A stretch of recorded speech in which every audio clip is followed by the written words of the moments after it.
Hey guys, it's Cetana. I haven't made one of these in a very long time, so I'm probably going to be very rusty and terrible. But I've had a lot of fun flying an ESS Stabber recently. It's been super fun. I've got some pretty insane kills in it. So I figured I'll do a quick guide over the Stabber and the fitting for the ship. So the fit that I'm using, this is a refit. This is generally the fit that you're going to be using while you're just in nullsec and traveling around. Once you get into a system with an ESS that looks like it's good to fight over or to still, then you'll refit this fit out into your ESS fit, and that's why you're going to be carrying a mobile depot. But to get into the general fit, you're going to be using a 50mm quad life restrained Microwarpdrive. Ideally, this setup requires shield upgrades level 5, projectile rigging level 4 at least, and a 1% power grid implant. If you don't have shield upgrades level 5, it's generally fine. You can just downgrade the restrained Microwarpdrive to a compact variation, which isn't a huge loss because, again, a lot of the time you are going to be fighting inside an ESS with a refit where you're going to use a Tenement and a multi-spectrum instead of these things. So it doesn't really matter too much going down to the worst Microwarpdrive. This one just gives you less signature radius, and it uses less cap when you're MWDing than it doesn't use less cap, but it reduces your cap pool a bit less. So it's a bit more effective otherwise. You can also do that too if you have max skills and you don't want to use implants. Because I know for some fits using implants is kind of annoying, or maybe you have a different implant set that you kind of want to use instead. ESS Stabber is a bit suicidal, so you probably don't want to use expensive implants with this. But if you can't be bothered to buy the 1% CPU implant, then you can also go compact there too. We're going 2 Tech 2 large shield extenders just for buffer, a Tech 2 warp scrambler. You can also go a Tech 2 disruptor if you wanted to on this. You have enough CPU for it. I just prefer having the Warp Scrambler because it gives you a lot more kill potential and control. Lows are very standard, just Tech 2 damage control, 2 Gyrostabilizers and a power diagnostic system for just more stats generally. This helps you fit everything, gives you power grid, it also increases your capacitor, shield, HP, shield regeneration, etc. The rigs are a Tech 2 medium projectile burst aerator, and then 2 core defense field extenders. I'm just going flat buffer here. If you wanted to, you could choose to go for an EM resistance rig instead of one of the core defense field extenders, but I just like having the extra buffer personally. It might be a personal choice. I think the EM rig would probably be better in a few situations, but I just like going like double buffer, especially since I think it gives you more room to outplay people who don't shoot EM at you. It sort of increases sort of the fights that you can take, although it also makes some fights harder because, you know, Acolyte 2s are really common and most people are probably going to shoot EM damage at a Stabber if they can choose to do it. The highest slots are 4 220mm Vulcan AutoCannons. These are the mid-tier ACs.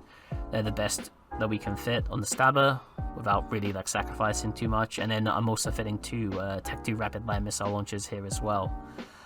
These are kind of debatable. I really love the rapid lights because they give you a huge all-in potential, and you'll see that in some of the clips, and I'm going to show you that the Stabber has like massive all-in, especially with the 2 rapid lights. So I'd definitely recommend going with rapid light setup, but you can definitely go like 2 small newts. There are a bunch of other Stabber fits. The Stabber is a very versatile ship, so you know you can choose to go with your own style if you want, but this is just what has worked really well for me. The bonuses that the Stabber get is 10% bonus to projectile fall-off per level. This is a really great bonus. It means with 50% extra fall-off, you can stall some fights out, you can kite around and do a lot of chip damage before you go in with your scram. And like I said, you can also, if you prefer going with like a more kiting style, you can use a Tech 2 warp disruptor here too. It will fit. And 7.5% bonus to rate of fire. This is just like a really huge damage bonus. If you have Minotaur Cruiser level 5, this is 60% more DPS on your autocannons, so it's a huge bonus. And it's one of the things that makes the Stabber so threatening. And if you have perfect skills like I do on this character, you actually do 742 DPS when you heat absolutely everything. So again, it has like massive all-in potential. This is basically like high-end like 4x DPS. For drones, I'm running Tech 2 Acolyte IIs. For default ammo, etc., I really like to go hail. You ideally want to use hail if at all possible, because obviously hail does the most DPS. There are some situations where you won't want to use hail though, if you're like shooting someone that you know is going to be shield tanked. Although with the surgical strike changes, I think that the amount of situations where you want to shoot EMP versus shooting hail are very, like, it might not even be worth loading EMP anymore unless you're like literally shooting like a Mar or something, because like the extra DPS that hail does versus, you know, just a shield tank who has like a single EM rig or something, hail is probably just gonna trade about the same in terms of effectiveness. Like if the tracking penalty isn't gonna screw you, then you know, generally you want to have hail loaded for this fit, unless you're cutting out people, or you're having like tracking issues, like you're trying to kill like small frigates or something, where you don't want the 75% or sorry, the 25% tracking penalty on hail. I have Inferno missiles loaded by default in the rapid lights, and there's a reason for that, and I'm also using Acolyte IIs as well, as I mentioned before. This way, if we get into a fight with an armor tank ship that has a reactive armor control, our hail is going to be doing kinetic and explosive damage. The rapid light's going to be doing thermal damage, and then the Acolyte IIs are going to be doing EM damage. And that means that if they have a reactive fitted, since you're doing all 4 damage types at a pretty decent spread, they won't react like, you know, towards like kinetic explosive, which is like where most of your DPS is in the autocannons. So that's why I like to have Inferno missiles preloaded into the rapid lights, just so we can do all 4 damage types. Your refit, so you're going to definitely be taking a mobile depot with you. For ammo, I just take one of all of the faction close range types, so for autocannons, so EMP, fusion, phase plasma. You might also want to take depleted uranium, like a tracking ammo or something, but, you know, personally I don't bother. And just barrage and hail, obviously. Quite a bit of hail, because it's probably going to be the damage that you're going to be using the most. And for the rapid lights, I just carry 120 of all of the light missiles, so faction lights. That's just 3 reloads into your 2 rapid lights. It might even be too much, because you know, I almost never run out of these ever. And then 6 reloads of the Fury types, because it's cheap. You know, it's 88k to carry 6 reloads of each type. Although again, you know, a lot of the time you're just going to be using the Inferno ones, so you might not want to take as much.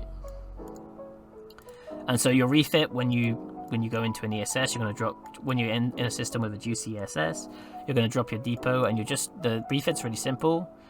You just swap out the MWD and the Scrambler for an afterburner and the invulnerability field. Or sorry, it's called a multi-spectrum shield hardener now. The name change always gets me. But yeah, while you're inside the SS, this gives you a huge EHP boost. This gives you an extra 6,000 EHP with the invul, and since you're going to be heating it, you can heat it for like most of the fight. It's actually going to give you around 8,000 more EHP, and that makes it very powerful. A lot of people don't expect a stabber to be so strong direct dueling. I'd also kind of recommend you take just a medium hole repper, the best name one. You could maybe even take a cheaper one with you if you don't want to spend, you know, $250,000 on one. And then just like an enduring armor rep, just so that way you can repair yourself after a fight, if possible. And you also obviously want to take some nanite and some filaments. I take 200 nanite. That's generally enough to repair your ship twice from, you know, like a full heat overload sort of thing. And it's just, you know, filaments to get out into nullsec and stuff. You can also carry like Pochron filaments and high sec event filaments if you want, but again, I kind of just play the stabber suicidally. I don't really expect to get out alive, so I'm not going to take a high sec filament. Right now there's some really powerful event boosters, but they're going to expire in February, so you might not want to obviously if you're watching this video after February the 8th, then this is useless. But these are very powerful right now, and they're very cheap. And I'm just using like sort of like the tier 1, the cheapest version of all of the boosters. But so all of them are insanely cheap. So for example, this booster costs 4,000 ISK. It's insanely cheap, and that's going to give you like minus 8%. You can heat for like 8% longer. You know, same with a lot of these other boosters. This one also, you know, 5,000 ISK, it costs nothing. That's going to give you 8% afterburner speed. and also the cheap Nirvana one. This one's a bit more expensive, but by expensive I mean it's literally like 15,000 ISK. This is going to give you 4% more shield, so these obviously won't be in the game forever, but they're so cheap right now that you might as well take them. And then I just also recommend taking like a cheap Overclocker II. I'd probably take a Pyro damage booster ideally, but it's way too expensive I think for the stabber, since you know the entire fit costs 64 million ISK, and I think the booster's like around 4 million. It just feels bad popping that booster. You could also potentially in slot 1 you could use stuff like Quaif if you really want to go try hard, or like Synth X Instinct or something. But I personally wouldn't bother. I think these 4 boosters are good enough. They're literally like 250k ISK to have like all 4 of them, and they're a huge bonus, at least for now. So that's pretty much the fit. So I'll just get into some videos of fights that I got. So in this first clip I was just kind of roaming. I got a pretty horrible filament because I ended up in blue space. So I just was gonna roam around to Pure Blind towards Brave, and I found this Gnosis that was just gate camping here on a gate. Now Gnosis is a pretty hard fight. Obviously it's a battle cruiser, I'm flying a Tech 1 cruiser. I take a look at him and I see that he has heavy blasters. I also notice that he has a sensor booster effect going. So he isn't going to be able to do much damage to me if I can kite him out of range. And also, since he has a sensor booster, he isn't going to be in like a pure fit that has like multiple webs. He's most likely got at least 1 sensor booster, probably even 2. And I figured, it's going to be pretty safe for me to be able to cut him out here. I want to go a bit close to him, around like 30k here. What I want to do is just try and put some DPS into him to try and take him low. He's most likely going to be whole tanked, and I believe that's what he ends up being. He ends up pinging here, which is a bit strange. Against the Gnosis, I want to try and defang him if possible and just play at range and get him hopefully low enough while still keeping him interested that I can then just go finish the kill. Gnosises are notoriously slow. They're really slow. Even with End of Dion, they only go like 600-700 meters per second. And like since it has such a slow base speed, even if he has you webbed, because you have a high base speed, even if he has you scram webbed and you just have him scrammed, like he's actually not that much faster than you in that situation. So if you can start the fight at the edge of scram range, you can keep him. In this case, I started shooting his bubble to try and get him to come back in, because obviously if I kill his bubble in front of him, it's probably going to make him angry or annoy him.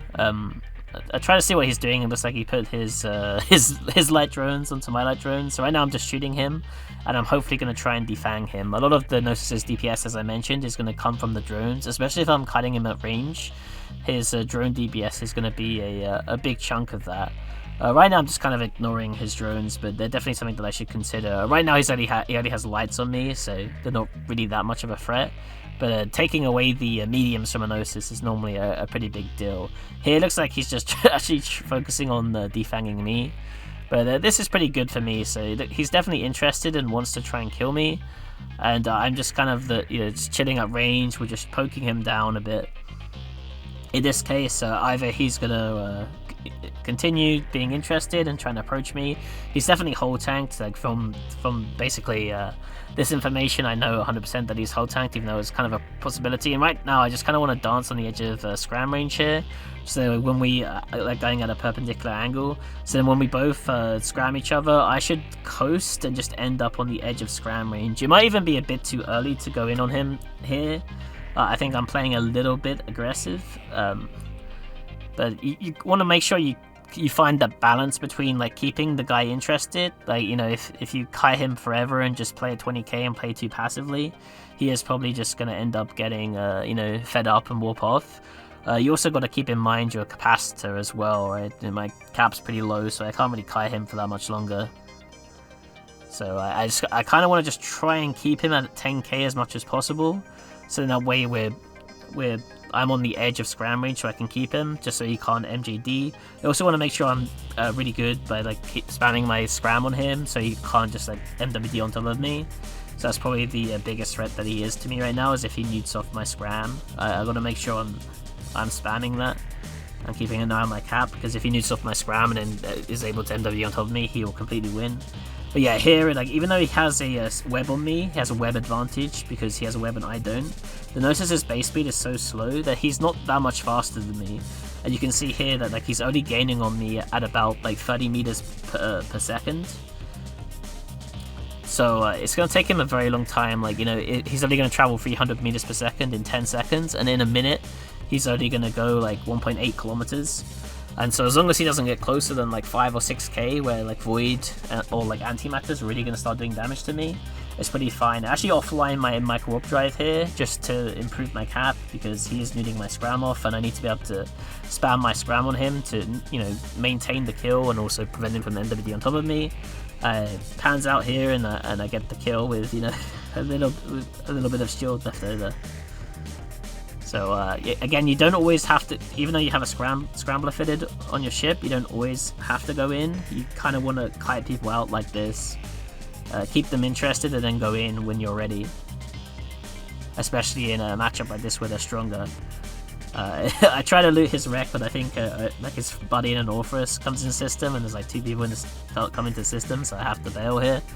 But yeah, hopefully that kind of shows you like the skirmishing playstyle of the Stabber.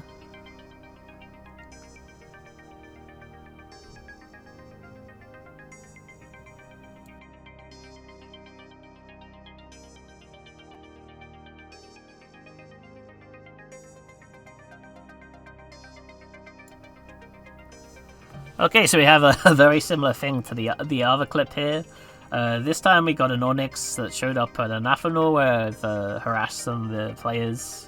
I think I've already killed a Caracal at this point.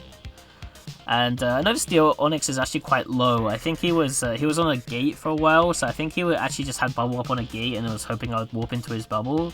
And he took quite a bit of rat damage. And I put my drones on him and started shooting him a little bit. I want to chill at 40k just to make sure I'm not anywhere close to his point range. Hicks can point out to 37.5k. Although, to be honest with you, as long as you're not like close on like 25, 26, you know, they can scram out to about 22 if they have like the faction scram, I believe. So, well, it's like 21, 22 kilometers. So obviously I want to play pretty safe here. I didn't quite know what missile launchers he would have yet here, and I noticed that he's actually taking a ton of damage. Like, this guy is not very tanky for a Hick at all. And I think he was, I noticed that he was shooting heavy missile launchers at me. So a heavy missile launcher, normally Onyx doesn't really have that much DPS. Right now I'm kind of chilling at 54k just because that's sort of like the edge of Fury range on an Onyx if he had rapid lights. Obviously this one's a HML one, and I just zoom in here just to confirm it. Although if I was actually paying attention to my damage logs, I would have already noticed that. So yeah, here I decide, okay, he's heavy missiles, so I can probably go a lot more aggressive here. Rapid light Onyxes are pretty spooky. I was kind of chilling and playing passively there at the start just to see if I could stay out of range and maybe get him to waste his clip or something. But since he's HMLs and he's actually getting like really low here, so at this point I just decided, okay, let's just go in for it. This guy in the Vexor does have drones on me, and the Vexor is pretty dangerous. Although this guy in particular is a new player, and he only has like Tech 1 light drones on me. So I can kind of ignore the Vexor a little bit here, and I just go in for the Onyx kill. I mean, even if I die to the Vexor, it's 100% worth it to trade my Stabber for an Onyx. And so I end up killing him. He actually had a really weird fit where he had a Scrambler and a Web of Fire. Well, I guess the Web of Fire isn't really weird, but he had a regular Scram fit on his Onyx. So I'm able to pick up that Onyx kill there, and I just bail.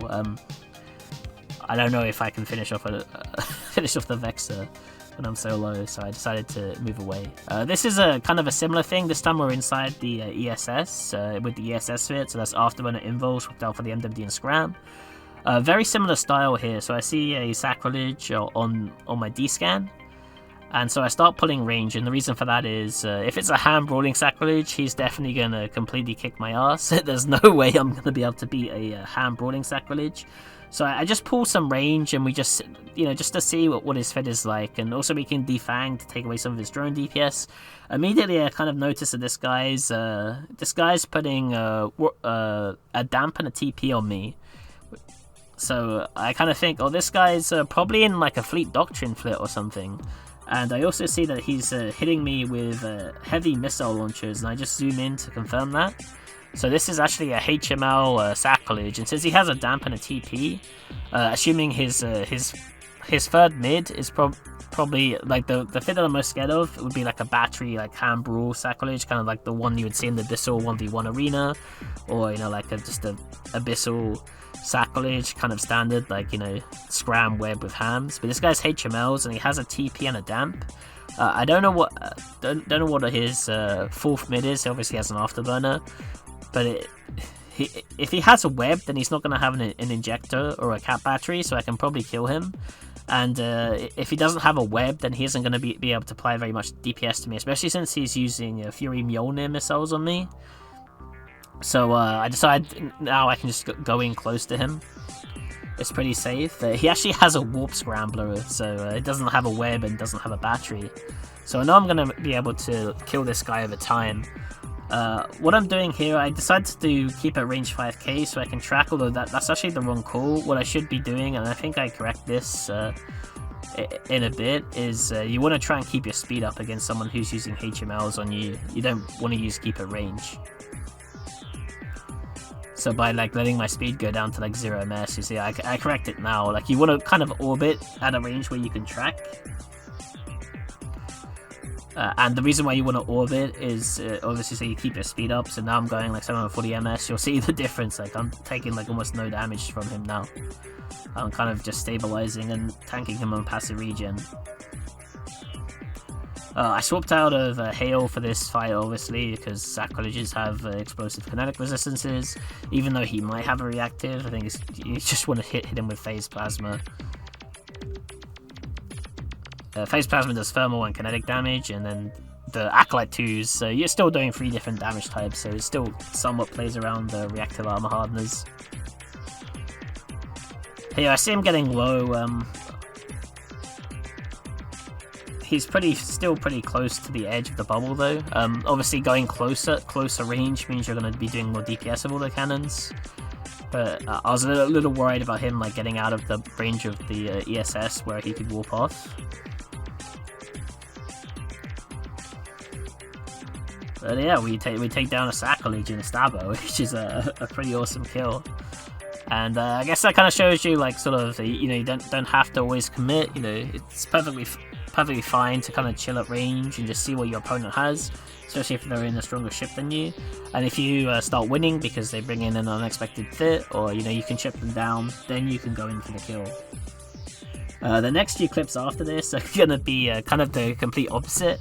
They're just gonna be showcasing the raw all-in power of the Stabber. Like I said, the Stabber does 740 DPS with heat, which is an insane amount of DPS. And it's also way tankier, and when it gets way more damage than what most people expect, so it can keep people, it can catch people out, especially. So in this fight, I see a Vedmak on D-scan, and the Vedmak comes in, and right now I'm sitting at 0. I want to just try and all in this Vedmak. The reason is, I'm never going to win a range trade with a Vedmak because he'll just spool up over time. And I'd have to play at 50k or further to chip him at a point where he can't shoot me, and that's just never gonna happen. So at this point I just decide, okay, it's time to just go in on him at 0 and just try and brawl him down completely. And you can see that because I do so much DPS that I can just kill this dual rep Vedmak before he even gets a chance to rep, really. So that Vedmak goes down really quick. People really don't expect the Stabber to all in. One of the reasons why I think the Stabber is so powerful is because a lot of people assume that you're probably going to run away, especially since there is a lot of people running 100 MN Stabber fits that are just designed for stealing money from the ESSs that never fight. So most likely they're probably just going to come in to shoot you because they're probably expecting a Stabber to just run away from literally anything. And I now see that there's another Vedmak on D-scan, so it's time to get back on the beacon at 0 again. Try and repair as much heat damage as I can, just so I can heat again.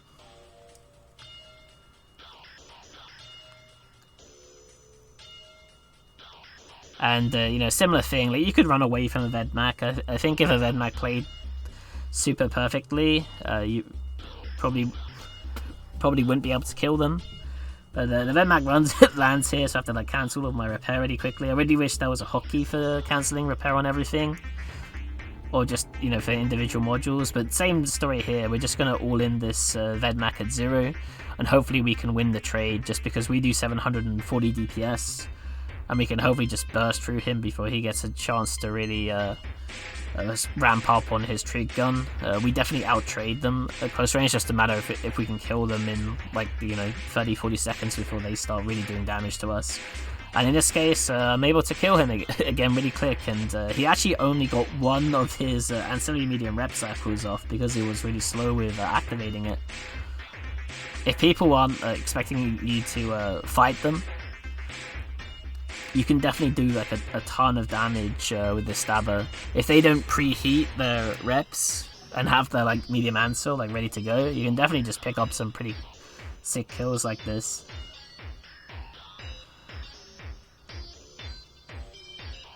So yeah, I just killed the Vedmak, and you know, we're just gonna keep stealing from this bank, because you know, why not? 2 Vedmak kills like almost back to back. Obviously, they weren't together at the same time, so you know, it wasn't really a 2v1. It was more like 2 1v1 back to back.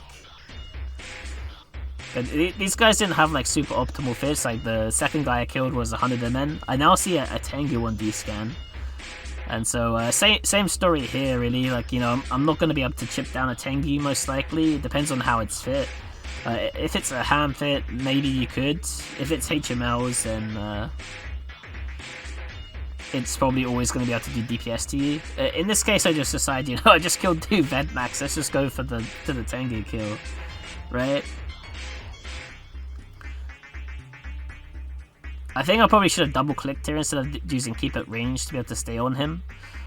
So he ends up, like, you know, getting a little bit away from me. I should be healing here too. So this guy has a web, and I believe he's also probably 100 MN. He might be just regular 10 MN too, I don't know. But he's slowly pulling away from me, but he's dying, like, pretty hard. A curse comes in behind though, and the curse is going to be really annoying because it's going to newt off my afterburner, so I can't chase the Tengu down. But you can see here that the Tengu is like breaking. I think like pretty much like once he runs out of heat, he's gonna die.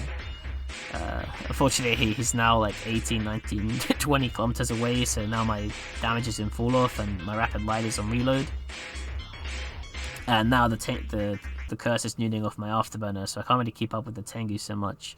The Tengu also has like a pretty expensive web, as you'll see as well, because he's like, you know, webbing me at like 20 kilometers, 19 kilometers. There was I believe there was a booster that boosted web range. It was like the Blood Raiders event that was still around here.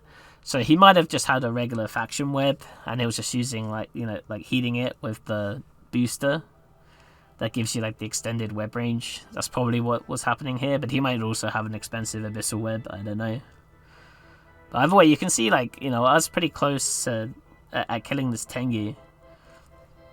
I was keeping him like low shields the entire time, and I believe if the curse wasn't there doing DPS to me and also needing off my afterburner so I couldn't like keep up and chase him the entire time, I might have been able to kill this Tengu.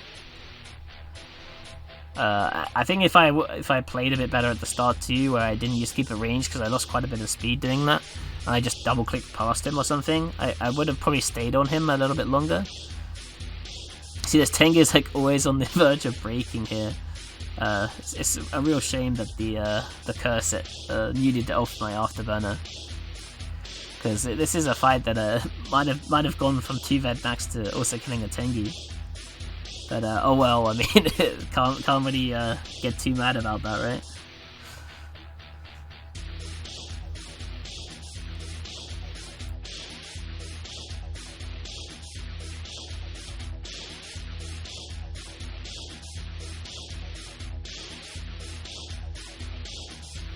This next one is pretty cool, another like all-in clip for you. Again, a lot of people assume the stabber's really weak.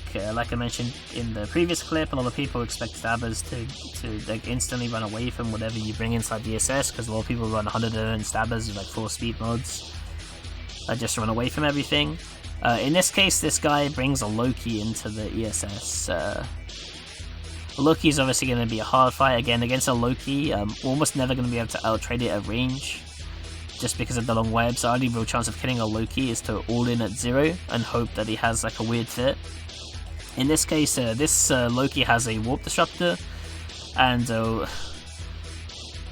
so he's just bringing in like his regular fit. He hasn't changed it for the ESS at all, and that's just because they just feel like they can bully me here. Because I'm flying a Tech 1 cruiser and he's in a Tech 3 cruiser, he just assumes that, you know, I'm way weaker than him. And also, he probably just assumes that I'm like flying that coward fit that just runs away as soon as someone comes in to defend their ESS. But you can see here, like, we're just chunking this Loki.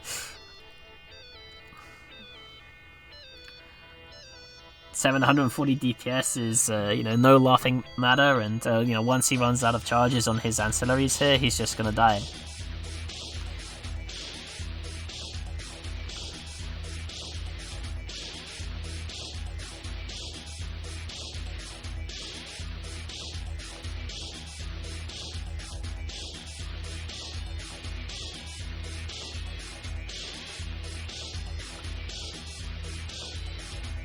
And yeah, you'll see that he had a 50mm Microwarpdrive, so he just brought in his regular PvP fit, because he just wasn't scared of my stabber at all.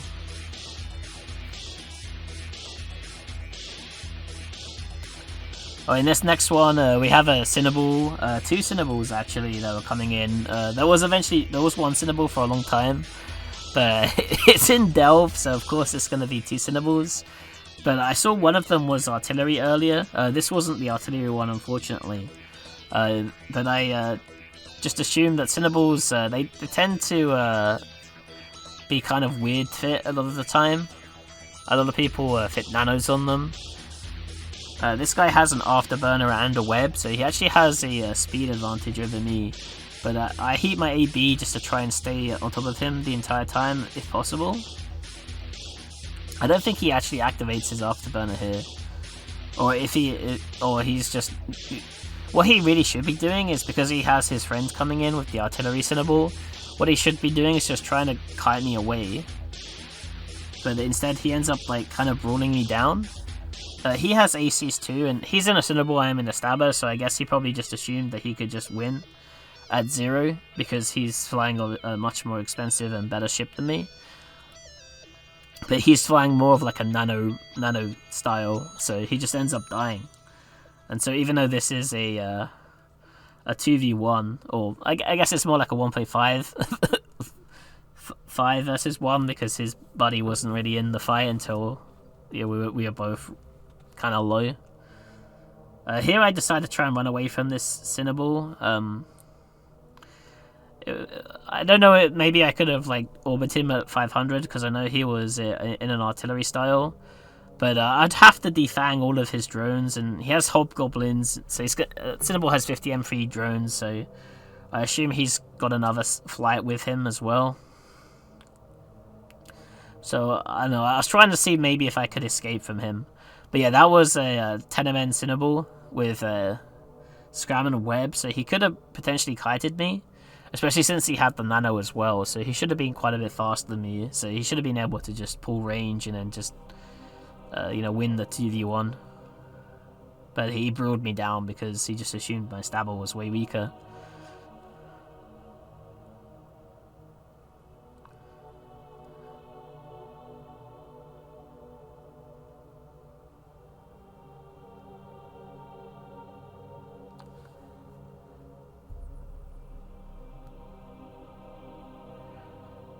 So this is kind of another similar thing too. I see a Vedmak on scan, so I try to go for the all-in again, just because, you know, I've killed Vedmaks before, as you've seen. But instead, these guys bring in a recon. They bring in a Huginn. So I decide to all-in the Huginn instead. This Huginn actually doesn't have like that much of a tank.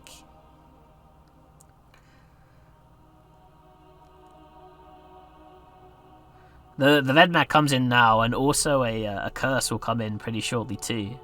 So these guys are planning on, you know, double reconning me with the Vedmak. But the Huginn came in quite a bit earlier, I guess presuming that I would probably run. But instead, his friends were a little bit too slow in executing their gank, and so the Huginn's gonna die.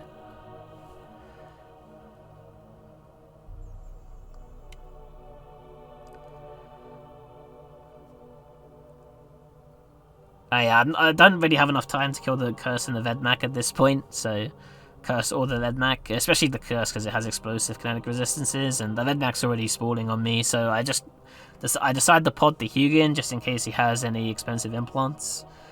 He doesn't. There isn't really anything else I can do here except for just die, so I kind of just die.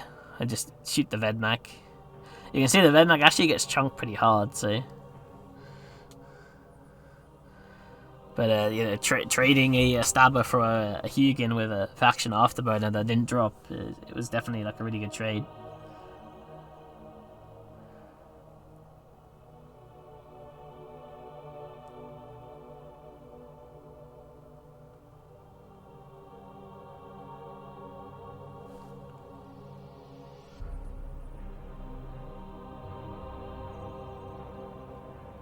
And finally, a bit of a weird one, I guess. I come into this ESS and there's a Brutix here. He's triple web with 100 MN. So it's a bit of a really weird fight, but he has Electron Blasters, so... sometimes you can kind of manipulate fights.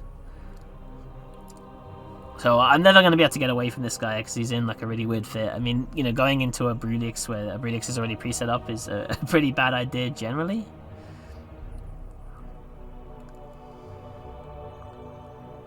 But what I kind of want to do here is I kind of want to like go through him and click past him. I don't know if he was 100 MN here yet. But generally, since he has electrons, they have really poor range. What you can do is you can like double click through them, and it'll normally carry you like 4k away from them. Especially since this guy's 100 MN, so you'll see like every time like I click through this guy, even though he's triple web and he has 100 MN, so he's like way faster than me. I end up like slingshotting like way out of his gun range. So as soon as he gets like close enough into void range, so as soon as this guy gets like within like 3k of me, I'm like double clicking in space here to like go through him, and then to do the same thing, because it's going to take him like such a long time to turn around. Even if he was like regular 10 MN, like Brutix has pretty bad agility, and so the same thing happens again, right? Like I end up like coasting past him. We're going to end up like 6k away from him, and in fact this guy actually ends up I believe he capped himself out, or he burned out his webs, so he actually drops the webs on me at this point.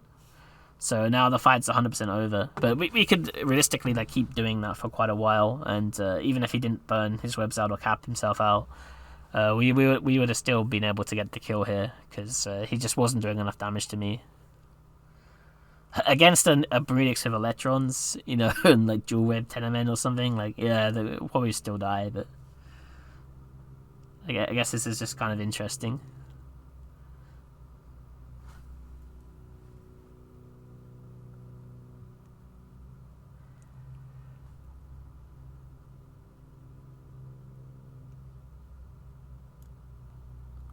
Finally, I have a bit of a meme clip for you, I guess. This is a fight against the Leshak, where the Leshak kind of did everything wrong, and I came pretty close to killing him.